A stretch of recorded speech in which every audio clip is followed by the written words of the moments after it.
Hello viewers, I'm back with a new content which is about LHV and it will be very useful for those girls who are going to give exams in September. So be ready for charming videos about your lectures. Well, before going ahead, I will request to my viewers, please subscribe my channel and like, share and press the bell icon so that you may receive further notifications. सो हम first chapter को discuss करेंगे जो कि है introduction of midwifery और जो basic role है वो मैं आपको बता देती हूँ।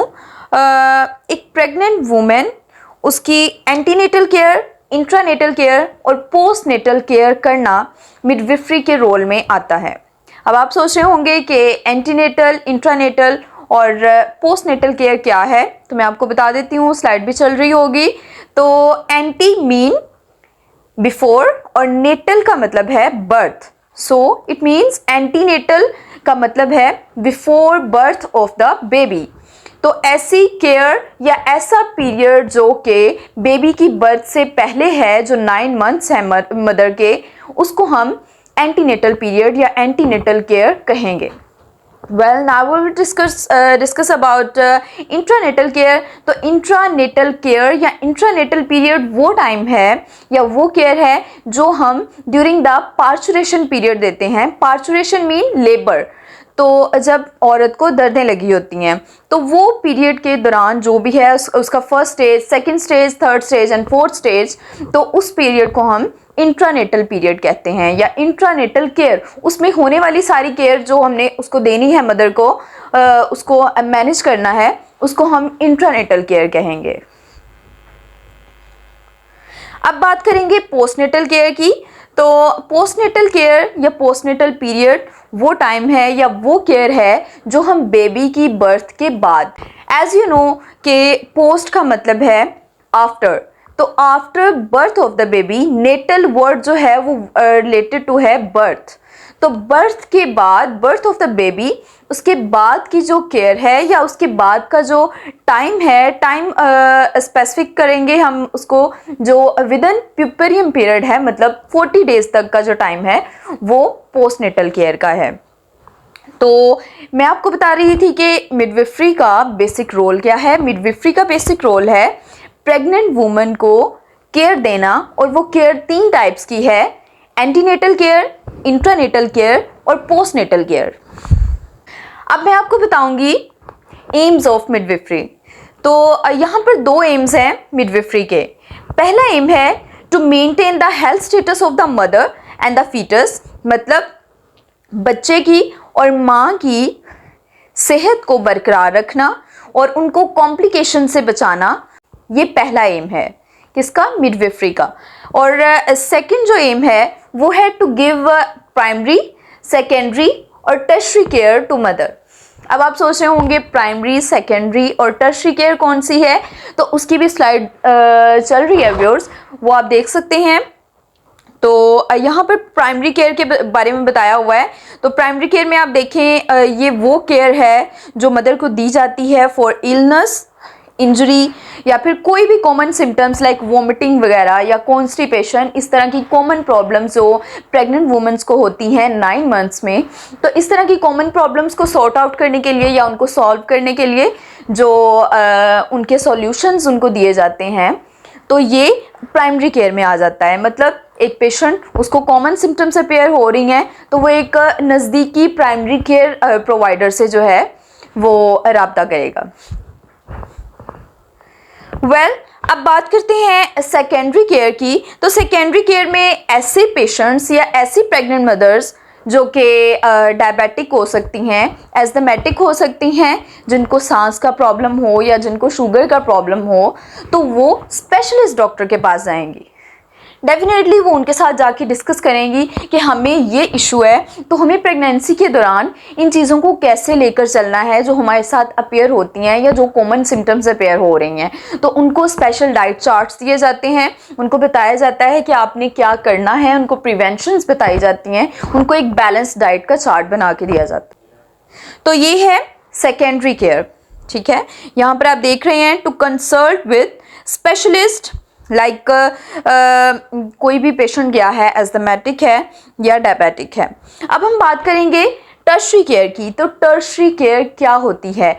ऐसे पेशेंट्स जो हाई रिस्क केसेस पर होते हैं, लाइक जिनको प्रॉब्लम है डायलिसिस का या उनके डायलिसिस होते हैं, या ऐसा पेशेंट जिसकी हिस्टेरेक्टमी होनी है, तो उनके लिए स्पेशल सेटअप्स लगाए जाते हैं हॉस्पिटल्स के अंदर, तो उनको स्पेशल केयर प्रोवाइड की जाती है। तो इस स्पेशल केयर को, इस स्पेशल सेटअप्स लगाने को इन पेशेंट्स के लिए, ऐसी केयर को हम टर्शरी केयर कहेंगे। होप आपको ये तीनों चीज़ें बहुत अच्छे से समझ आ गई हैं, तो आपको ये समझने में आसानी होगी कि मिडविफरी का रोल क्या है। तो मिडविफरी का सेकंड रोल हमने पढ़ा है, क्या था? To give primary, secondary and tertiary care to mother. So this is the second role. अब बात करेंगे कि फर्स्ट चैप्टर में only 2 questions in front of me, जहाँ तक मैंने एनालिसिस किया है। 2 क्वेश्चंस बहुत ज़्यादा इंपॉर्टेंट हैं जो कि अक्सर टेस्ट में भी आते हैं। तो 2 क्वेश्चंस हैं, डिफाइन ओब्स एंड मिडवाइफरी, और सेकंड क्वेश्चन है enlist 10 points of vital statistics.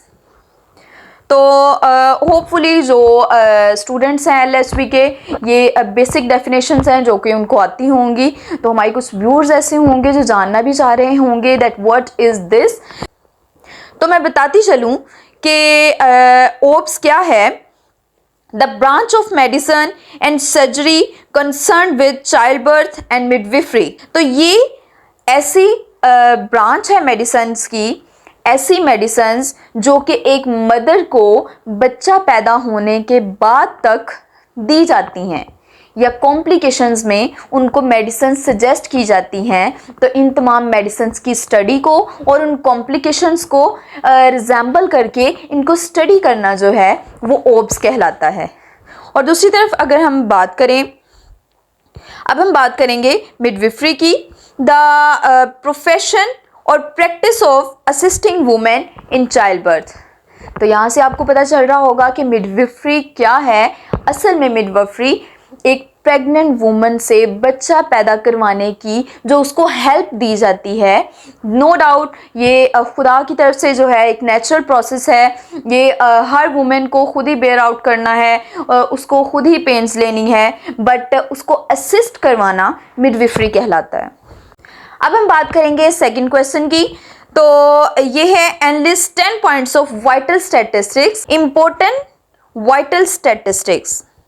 तो ये 10 पॉइंट्स हैं जिसमें बर्थ रेट है, डेथ रेट है, स्पेसिफिक डेथ रेट है, इन्फेंट मोर्टेलिटी रेट है, न्यूनेटल मोर्टेलिटी रेट है, पेरीनेटल मोर्टेलिटी रेट है, अंडर 5 मोर्टेलिटी रेट है, मैटरनल मोर्टेलिटी रेट है, expectations of life, general fertility rate. So these are 10 points, these are 10 vital statistics. ये भी important question है। तो इन 10 points को हम अपनी टर्म्स भी क्लियर कर लेंगे। बर्थ रेट क्या है, एक साल के अंदर कितनी लाइव बर्थ्स हुई हैं, तो इसको हम बर्थ रेट कहेंगे। इसी तरह डेथ रेट मतलब number of deaths in a year, this will be known as death rate. इसी तरह थर्ड पॉइंट पे है specific death rate. Specific death rate जो है वो स्पेसिफिक डिजीज़ की वजह से जब लोगों की या बच्चों की अमवात होती हैं तो ये स्पेसिफिक डेथ रेट होता है। उसके बाद देखें न्यूनेटल मोर्टेलिटी रेट, पेरीनेटल और इन्फेंट मोर्टेलिटी रेट है। अच्छा व्यूअर्स, मैं आपको बताना चाहूँगी कि यहाँ पे कुछ टर्म्स को सीखना बहुत ज़रूरी है। कुछ टर्म्स नहीं, मतलब ये जनरल नॉलेज है जो आपको पता होना चाहिए ताकि आपकी ये टर्म्स क्लियर हो जाएं।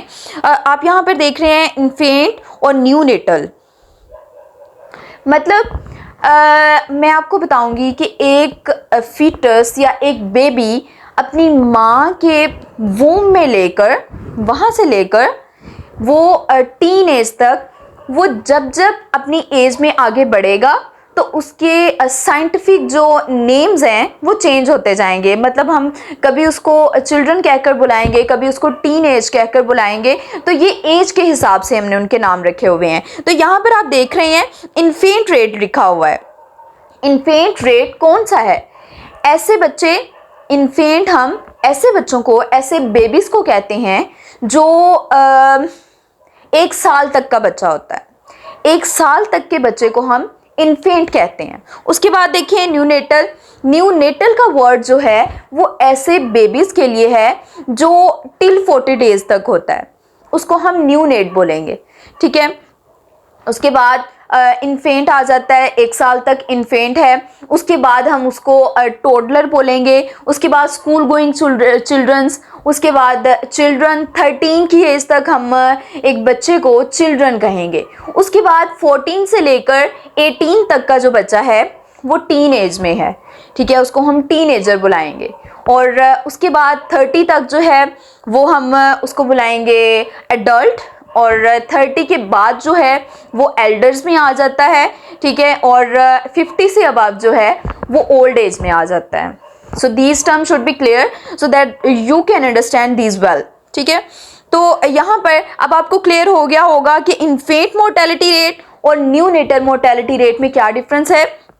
इन्फेंट ऐसे बच्चे जो 1 साल तक हैं और न्यूनेट ऐसे बच्चे जो 40 दिन तक हैं बर्थ के बाद। तो इनके डेथ रेट, मोर्टेलिटी का वर्ड भी जो है वो डेथ रेट को ही एक्सप्रेस करता है, ठीक है।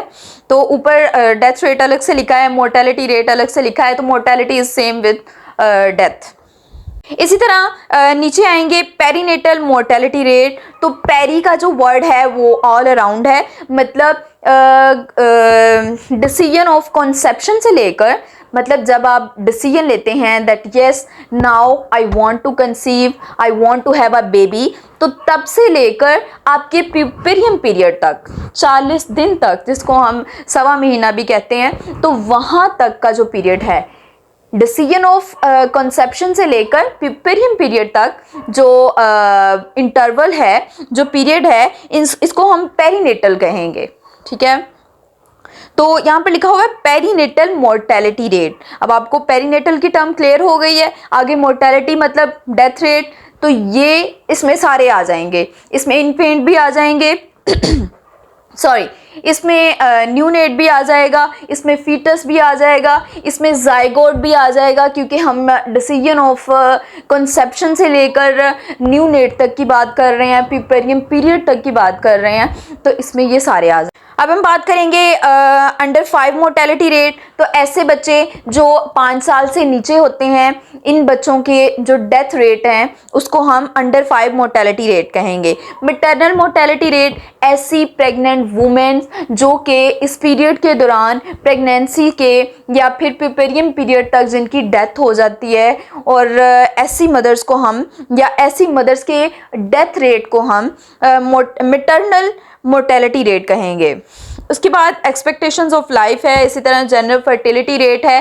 फर्टिलिटी मतलब जरखेज़ी, एक माँ का ऐसा वूम जिसमें बच्चा कंसीव हो सकता है, तो ऐसे रेट को मतलब rate of fertility in a pregnant women, rate of fertility in a women is called general fertility rate. So viewers, ये था हमारा फर्स्ट चैप्टर। इसके अलावा एक और इम्पॉर्टेंट क्वेश्चन भी है जो कि मैंने डिस्क्रिप्शन में दिया हुआ है, वो इसी चैप्टर में से है, उसको भी याद कर लीजिएगा क्योंकि ये भी इम्पॉर्टेंट है एग्ज़ाम्स के लिहाज से।